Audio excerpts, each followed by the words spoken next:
Hello friends, कैसे हैं आप सब। मुझे उम्मीद है कि आप सब बहुत अच्छे होंगे, स्वस्थ होंगे। और मैं दिव्या सेन अपने यूट्यूब चैनल दिव्या सेन प्रयागराज में आप लोगों का स्वागत करती हूं। और आज जो वीडियो मैं लेकर आई हूं वो एक रेसिपी की वीडियो है। ये appam बनाने की वीडियो है जो आप लोगों को ज़रूर पसंद आएगी। ये appam नाश्ता की रेसिपी है जिसको आप चाहे तो सुबह बनाकर खा सकते हैं, चाहे तो शाम को भी बनाकर खा सकते हैं। तो चलिए वीडियो ज़्यादा लंबा नहीं करती और बताती हूँ कि मैंने appam कैसे बनाया है। और आप लोग भी इसे बनाकर ज़रूर ट्राई कीजिए। इसमें ना ही तो ज़्यादा तेल का प्रयोग होता है, ना ही ज़्यादा मिर्च या मसाले का प्रयोग होता है, जिसको बूढ़े लोग भी खा सकते हैं और बच्चे भी बड़े शौक़ से खा सकते हैं। मैंने रात में ही आधी किलो सूजी मंगाकर उसमें मट्ठा मिक्स करके फुला कर रख दिया था। फोड़ने के लिए सुबह के लिए रख दिया था। अगर मट्ठा ताज़ा है तब तो ठीक है, अगर ताज़ा मट्ठा नहीं है तो आप आधा मट्ठा आधा पानी मिलाकर भी सूजी फूलने के लिए रख सकते हैं। मेरी फूल चुकी थी सुबह, तो मैंने इसमें देखिए टमाटर डाल दिया है, प्याज डाल दिया है, हरा धनिया डाल दिया है और हरी मिर्च भी डाल दूँगी। आप इसको उतना डालिए जितना आपको पसंद हो। अगर कुछ लोग ज़्यादा सब्जियां इसमें पसंद नहीं करते हैं तो आप कम भी डाल सकते हैं, पर मैं ज़्यादा पसंद करती हूँ इसलिए मैंने ज़्यादा डाला है। जितना मेरा सूजी था उसी के हिसाब से मैंने आधा सब्जी भी डाल दिया है। इसको डालने के बाद हम इसे अच्छे से मिक्स करेंगे।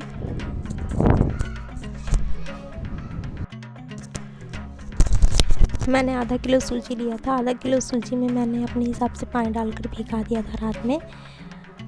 अगर आप लोगों को मट्ठा मिल जाता है तो बहुत अच्छी बात है। मट्ठे में ये बहुत ही ज़्यादा फूली रहेंगी, पर अगर नहीं मिलता तब भी कोई बात नहीं है। इसे आप पानी, हल्का सोडा और थोड़ा सा नमक डालकर भी भिगा सकते हैं। मैंने वैसे ही इसे भिगा के दिखाया आप लोगों को। हम इसमें इतना ही पानी मिलाएंगे या मट्ठा मिलाएंगे जितना हमारी सूजी सोख लेती है।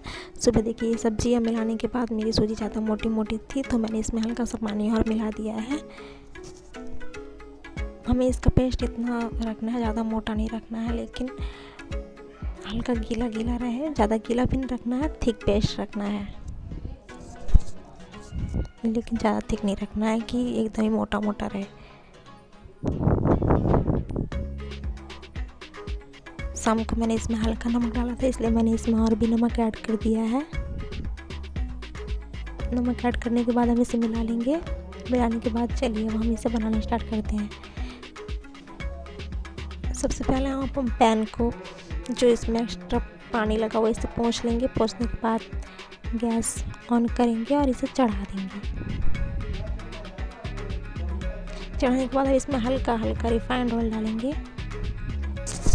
जब पहली बार हम इसमें पेस्ट डालते हैं तो इसमें हमें रिफाइंड की आवश्यकता ज़्यादा पड़ती है, इसलिए मैंने इसमें ज़्यादा रिफाइंड डाल दिया है। रिफाइंड डालने के बाद हम इसे रिफाइंड को चारों तरफ मिला लेंगे। उसके बाद चाहे आप ना भी रिफाइंड डालेंगे तब भी अच्छे से बन जाएगा इस पैन में, लेकिन डाल देंगे तो ज़्यादा अच्छा रहता है। अलग ही उसका कलर निकल के आता है appam का। रिफाइंड डाल दिया है मैंने। अब इसमें हम हल्का सा सरसों दाना डालेंगे।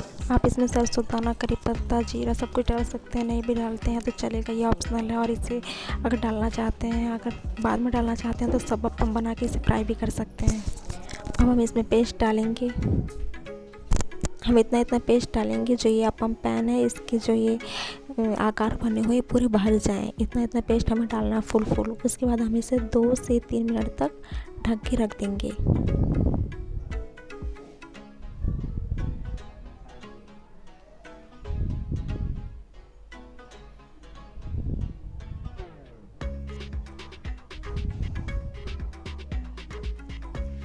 दो 3 मिनट हो चुका है। अब हम इसे देखेंगे निकाल के। ये देखिए अच्छे तरीके से निकल रहा है, लेकिन हमें इसे इतना ही पकाना है कि जो ये जहाँ से हम इसे पलट रहे हैं यहाँ हल्का किनारे पक जाए, लेकिन बीच में पेस्ट बना रहे।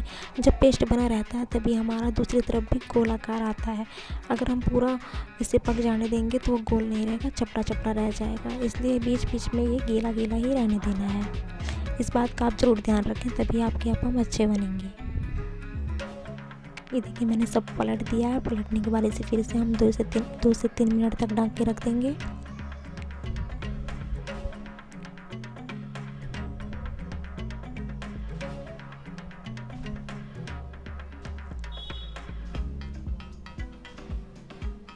गैस का फ्लेम हमें मीडियम रखना है, ना ही स्लो रखना है, ना ही ज़्यादा हाई रखना है। मीडियम फ्लेम पे पूरा अंदर तक अच्छे तरीके से पक जाएगा, इसलिए मैंने गैस का फ्लेम मीडियम ही रखा है। 2-3 मिनट भी हो चुके हैं ये।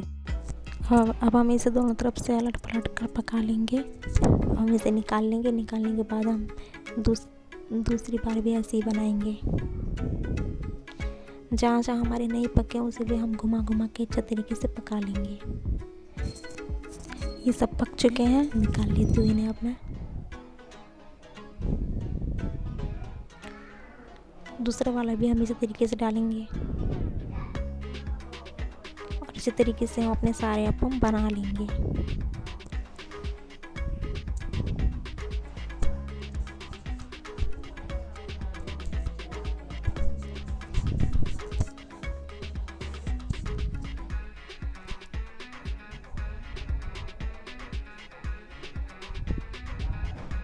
ये मैंने आपको सिंपल अप्पम बना कर दिखाया था। आप चाहे तो इसमें गाजर, गोभी और मूंगफली का दाना भी हल्का दरदरा पीस कर मिला सकते हैं, और ये सब मिलाकर भी आप अप्पम बना सकते हैं। इन सब से भी अप्पम बहुत अच्छा बनता है, पर ये सिंपल वाला अप्पम है जो मैंने आप लोगों को दिखाया है इस वीडियो में, और यही पसंद है ज़्यादा हम लोगों को, इसलिए मैं इसे ही बनाती हूँ। पर वो सभी बनाएंगे, आप ट्राई करेंगे तो वो भी बहुत अच्छे लगते हैं। अगर कभी मुझे बनाना हुआ तो मैं आप लोगों को उसकी वीडियो भी ज़रूर शेयर करूँगी।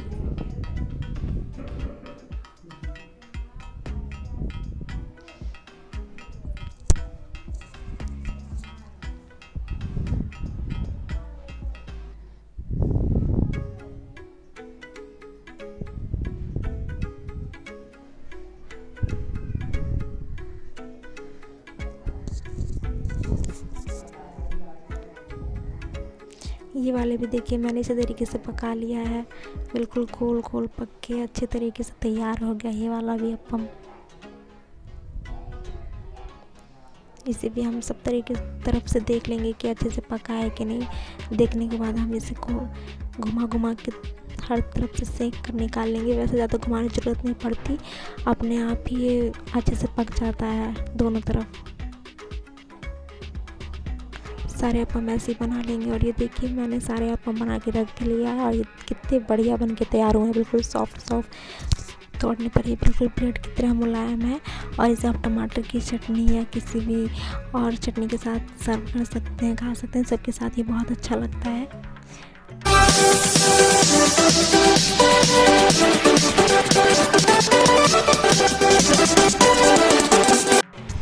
और आप लोगों को मेरी वीडियो कैसी लगी कमेंट में ज़रूर बताएं। अगर अच्छी लगी तो लाइक करें, चैनल को सब्सक्राइब करें और इस वीडियो को शेयर करें। Thank you.